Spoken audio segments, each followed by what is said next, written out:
el día de hoy. Yo les voy a platicar acerca de mi propuesta de proyecto de investigación, la cual lleva como título Respuesta enzimática y niveles de transcrito de la invertasa y sacarosa sintasa a la deficiencia en la síntesis de almidón causada por la mutación Shurken2 en SEA maíz L.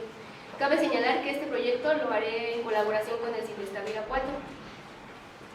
Bueno, pues en México y en países de América, el maíz es la base de la alimentación humana en forma de tortillas, harina, aceite comestible, como forraje para ganado, para la fermentación para extraer etanol, por mencionar algunos. Además, es uno de los cereales más cultivados en el mundo. Es por ello la importancia de su investigación. En el 2017, México produjo 27.8 millones de toneladas de maíz, del cual el 87% fue maíz de grano blanco, el cual alcanzó a cubrir el 100% de la demanda nacional.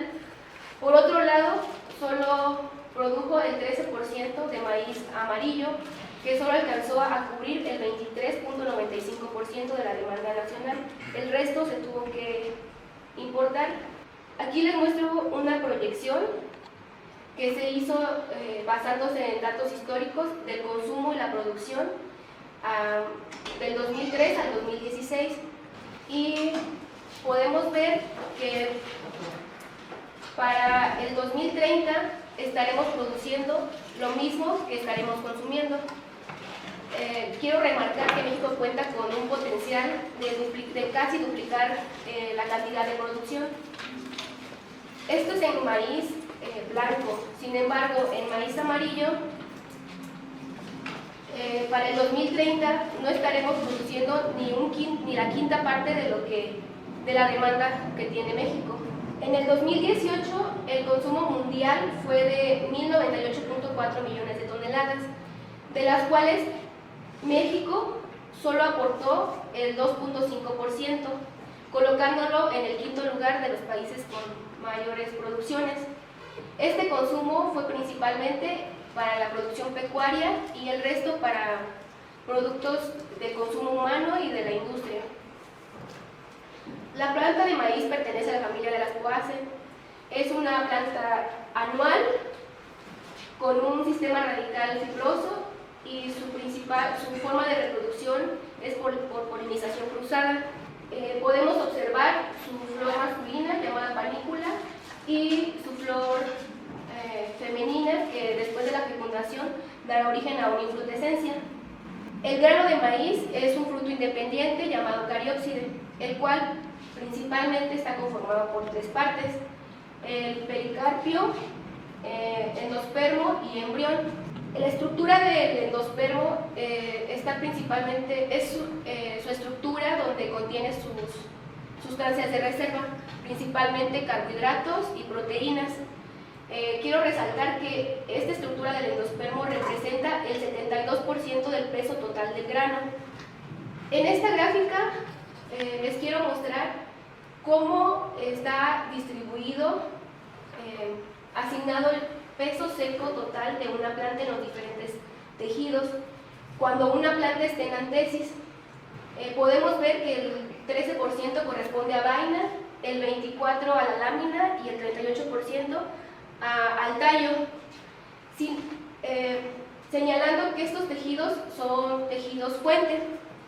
Sin embargo, 50 días después de la antesis, la distribución cambia totalmente. El lote representa el 46% del peso seco total, que ahora es 3 veces mayor que 50 días antes. Pero ¿cómo es que la planta distribuye los fotoasimilados de los tejidos fuente a los tejidos demanda? Pues sabemos que la principal forma en la que los tejidos fuente a los tejidos demanda transportan los fotoasimilados es por medio de la sacarosa, la cual entra por el floema y puede ser degradada por dos enzimas. Una es por la invertasa y otra es por la sacarosa sintasa.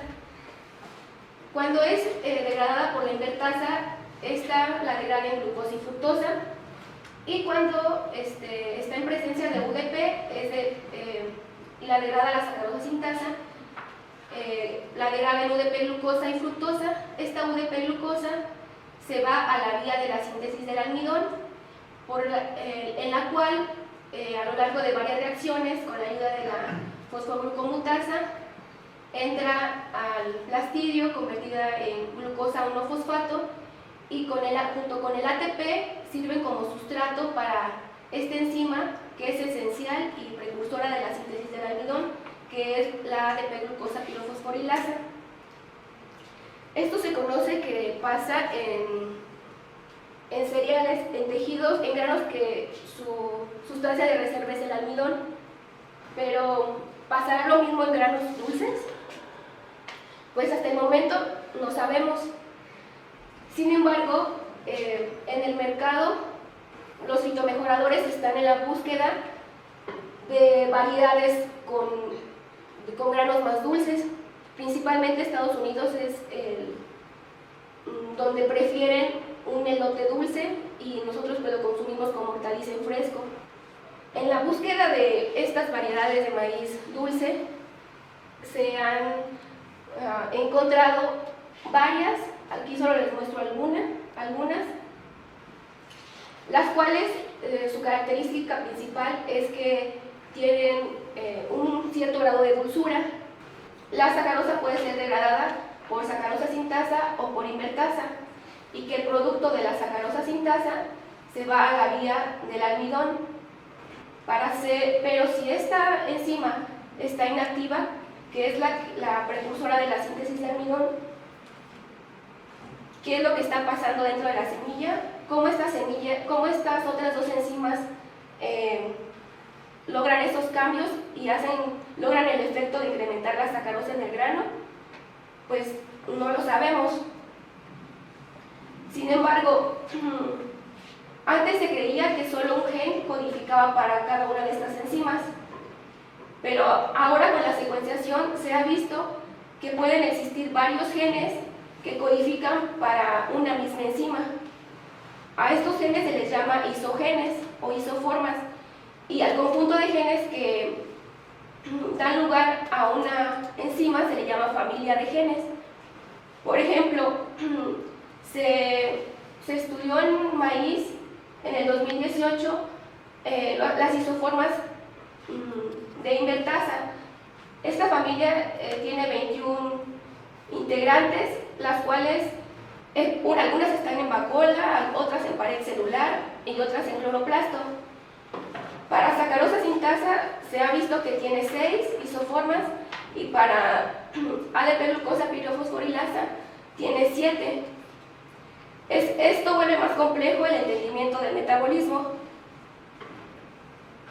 y es por ello que nos preguntamos cómo se regula la expresión de los isogenes que codifican a invertasa, sacarosa sintasa y ADP glucosa pirofosforilasa en granos que carecen de capacidad para acumular almidón.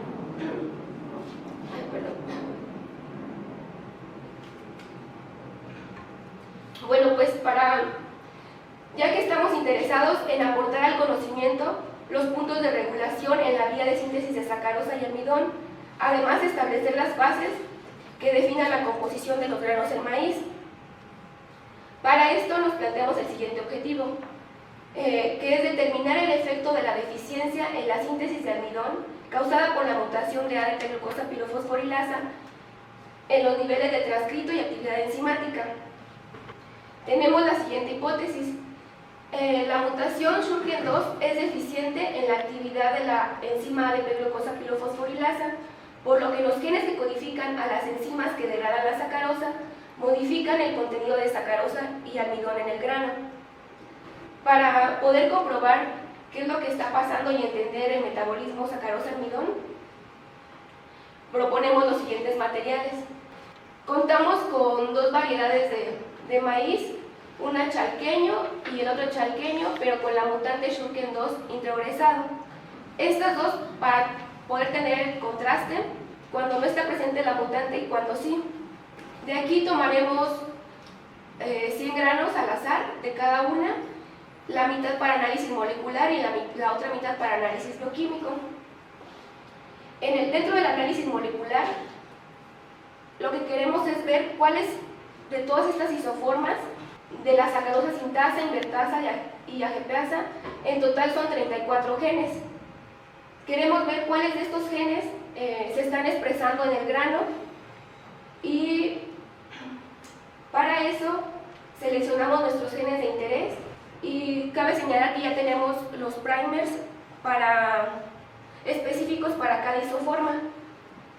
Luego utilizaremos el método de reacción en cadena de la polimerasa, la cual nos va a identificar si está nuestro gen, y como es cuantitativo, nos va a identificar qué cantidad se está transcribiendo en cada grano, y así poder comparar entre las diferentes isoformas y dentro de las diferentes enzimas.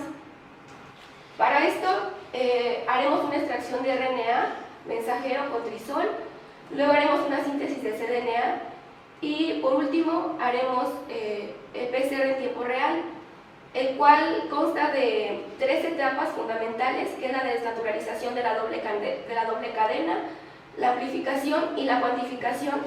Esta cuantificación la logramos ver por fluorescencia, y veremos algo así. Por ejemplo, esto se hace a lo largo de 40 ciclos, de 0 a 40. Cada curva de diferente color representa a un gen en específico.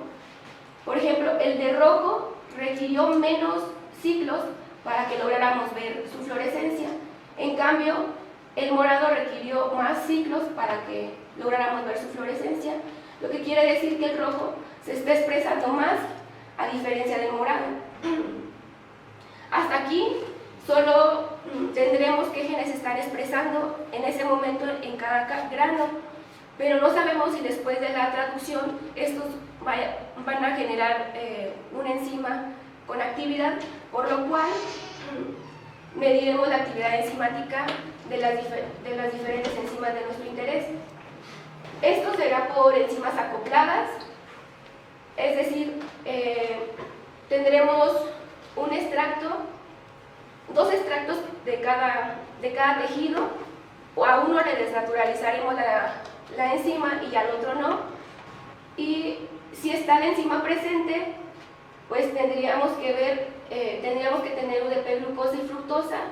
Luego agregaremos esta otra enzima, la UDP-glucosa deshidrogenasa, la cual al formar UDP-gluconato va a estar liberando NADPH, y este NADPH lo estaremos leyendo con una absorbancia a 340 nanómetros en un lector de microplacas.